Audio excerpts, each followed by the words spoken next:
मर्यादा पुरुषोत्तम भगवान श्री राम, ऐसे राम जो सदाचार, सौम्यता, प्रेम और त्याग के प्रतीक हैं। ऐसे राम जो जंगल में रहने वाली दलित स्त्री सबरी के बेर खाते हैं। ऐसे राम जो अपने छोटे भाई लक्ष्मण को अपने दुश्मन के सामने सर झुकाकर ज्ञान लेने की बात करते हैं।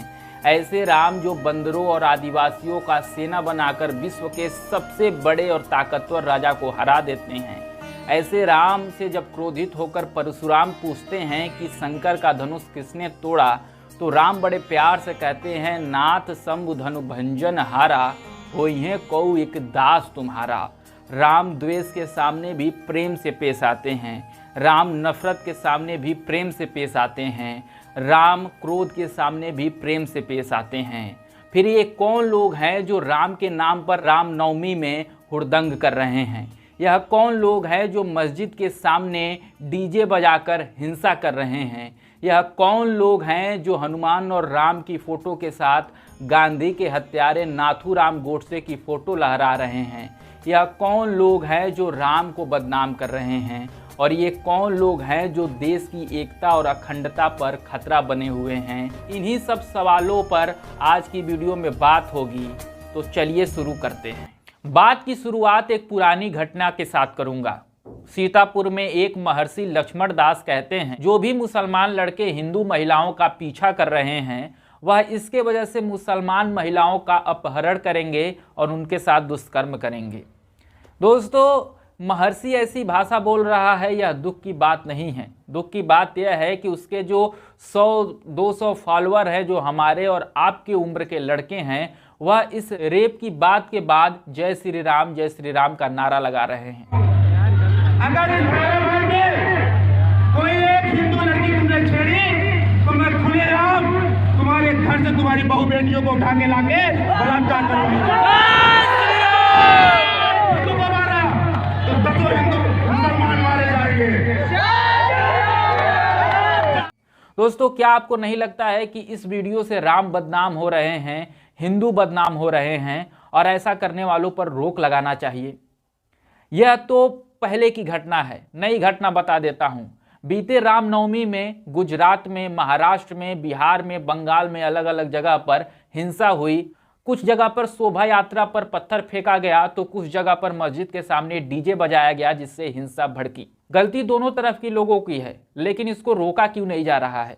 आपसे बता दूं कि हेट स्पीच के ऊपर, ऐसे बयानबाजी के ऊपर पहले ही सुप्रीम कोर्ट बोल चुका है कि सरकारें इसको रोकती क्यों नहीं है। क्या सरकार नपुंसक हो गई है? दोस्तों, पुलिस का क्या काम होना चाहिए, प्रशासन का क्या काम होना चाहिए इसको रोकने के लिए? सबसे पहले उस पर बात करते हैं, उसके बाद सरकार के रोल पे बात करेंगे। दोस्तों, जुलूसों में प्रशासन का क्या काम होना चाहिए? अगर ऐसे जुलूस निकलते हैं, शोभा यात्रा निकलती है, तो सबसे पहले पुलिस से इजाज़त लेनी चाहिए। उसके बाद से वह किस रूट से जाएगी इसकी भी बात करनी चाहिए। कहीं वह सेंसिटिव रूट से तो नहीं जाएगी जिसके वजह से हिंसा ना हो जाए। इसके बाद पुलिस को पहले चेक कर लेना चाहिए कि छतों पर पत्थर तो नहीं रखे गए हैं। इसके साथ पुलिस को यह भी देखना चाहिए कि कोई अवैध हथियार लेकर भीड़ तो नहीं चल रही है। पुलिस को लोकल इंटेलिजेंस का भी काम करना चाहिए। वहां पर आम लोगों से टच में रहकर भीड़ में भी शामिल होना चाहिए और पता लगाना चाहिए कि दंगा करने वाले लोग तो इस भीड़ के साथ नहीं जुड़े हैं। प्रशासन का काम यह भी होना चाहिए कि वह दोनों धर्मों के जो प्रतिनिधित्व करते हैं, जो बड़े लोग हैं, उनसे बात करें और किसी भी ऐसी इस प्रकार के घटना को रोकने का काम करें। लेकिन सवाल यह है कि क्या प्रशासन और पुलिस ऐसा काम करना नहीं चाहता है? बिल्कुल करना चाहता है, लेकिन कर क्यों नहीं पाता? पुलिस करना तो चाहती है, लेकिन पुलिस को करने नहीं दिया जाता है। कौन नहीं करने देता है? जाहिर सी बात है, सत्ता नहीं करने देती है, क्योंकि सत्ता चाहती है राजनीति, और जब तक दो धर्मों के लोग एक दूसरे से लड़ेंगे नहीं, राजनीति हो नहीं पाएगी। सत्ता का इन्वॉल्वमेंट कैसे होता है, इस पे मैं 2 घटनाओं का जिक्र करूंगा, बाकी आप खुद समझ लीजिए। सबसे पहले भाजपा के एक निष्कासित नेता हैं टी राजा। टी राजा पर 153 आईपीसी की धारा और 153 ए की आईपीसी की धारा के हिसाब से दंगा भड़काने, भीड़ को उकसाने, धर्म नस्ल के हिसाब से लोगों को बांटने का आरोप लगा है, लेकिन फिर भी वह खुलेआम बयानबाजी कर रहे हैं। महाराष्ट्र में 10 मार्च को वह कहते हैं, मुसलमानों की तरफ तंज करके कि देखो बेटे आधे कटे हो पूरे काट दिए जाओगे अगर लव जिहाद करोगे तो।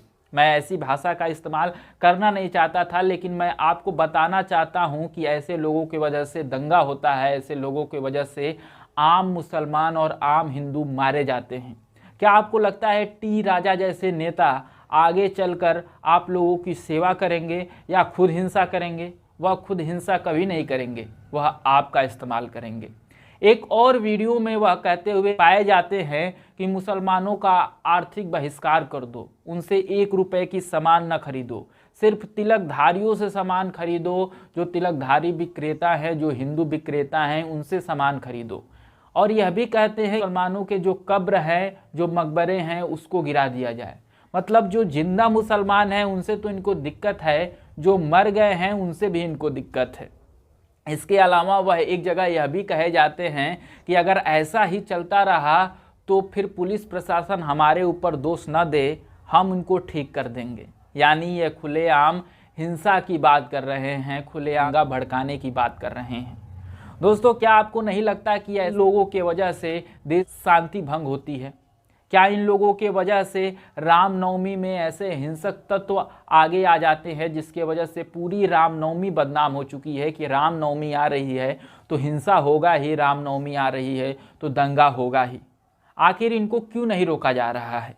लेकिन चुभने वाली बात मैं एक आपको ये बताऊं कि ऐसी भाषा बोलकर कुछ लोग बड़े बड़े पदों पर चले गए हैं, कुछ लोग प्रधानमंत्री मुख्यमंत्री बन गए हैं। खैर, वह हम लोग की कमजोरी है, समाज की कमजोरी है। इसके बाद मैं बात दूसरे घटना की करता हूं। बीते रामनवमी में हनुमान की फोटो के साथ, राम की फोटो के साथ देश के राष्ट्रपिता महात्मा गांधी के हत्यारे नाथूराम गोडसे का फोटो लहराया गया। नाथूराम गोडसे क्या भगवान के समक्ष हो गया है जो भगवान के साथ उनका फोटो लहराया जा रहा है? भाजपा की एक नेत्री हैं प्रज्ञा ठाकुर, जो संसद में खड़ी होकर बोलती हैं देश के राष्ट्रपिता गांधी को मारने वाला देशभक्त था। क्या आपको नहीं लगता है कि जो बीएचपी गोडसे का मंदिर बनवा रही है वही ऐसे कार्यों के लिए, ऐसे दंगों ऐसा के लिए जिम्मेदार है? दोस्तों, कुछ धार्मिक संगठन है, कुछ पॉलिटिकल संगठन है, क्या इन संगठनों पे हम लोग जिम्मेदारी छोड़ देंगे कि ये हमारे मर्यादा पुरुषोत्तम भगवान राम को बदनाम करें और उनकी ये गलत छवि बनाएं? क्या हम लोग की ये जिम्मेदारी नहीं बनती है कि इन लोगों के जो गलत छवि बनाई गई है राम, सही छवि के साथ काउंटर करना चाहिए? क्या हम लोगों को यह नहीं बताना चाहिए कि वह राम हैं जो अपनी सौतेली माता के कहने पर 14 वर्ष का वनवास झेलते हैं? राम वो हैं जो अपने पत्नी को अपने साथ बिठाते हैं। राम वो हैं जो जीवन भर एक पत्नी व्रत करते हैं, जो आदिवासियों जंगलियों का साथ देते हैं, जो केवट का साथ देते हैं, जो दलित स्त्री का साथ देते हैं। हमारे भगवान तो ऐसे हैं। फिर इन लोगों ने ऐसी छवि कैसे बना दी है? बताया जाता है कि एनडीटीवी के एक पत्रकार कमाल खान थे, वह जीवन भर भगवान की जो पूजा है रामनवमी मनाते थे और राम का नाम सबसे आगे रहकर लेते थे। और आज कितने ही मुसलमान हैं जो रामलीला में भाग लेते हैं, रोज़ा दिन भर रहते हैं और शाम को रामलीला करते हैं। यह है हमारी भारत, जहाँ पर हिंदू मुसलमान हर धर्म के लोग भगवान की पूजा करते हैं, भगवान का सम्मान करते हैं और सब एक दूसरे के धर्मों का सम्मान करते हैं, एक दूसरे की मान्यता आदर्श का सम्मान करते हैं। लगता है कि राम की छवि पर गहरा आघात किया जा रहा है कुछ पॉलिटिकल पार्टीज के द्वारा। आपको जानकर आश्चर्य होगा कि पश्चिम के देशों में कभी भी जीसस क्राइस्ट के ऊपर नहीं मांगा जाता है, लेकिन हमारे यहाँ भगवान के ऊपर वोट जरूर मांगा जाता है। दोस्तों, इस वीडियो में मैंने कुछ फैक्ट रखने की कोशिश की है, कुछ अपनी भी ओपिनियंस आपके सामने रखने की कोशिश की है। आपको इस पूरे प्रकरण पर क्या कहना है कमेंट बॉक्स में बताइए। अगर वीडियो अच्छी लगी हो तो इसको शेयर कीजिए, चैनल को सब्सक्राइब कीजिए। बहुत बहुत धन्यवाद।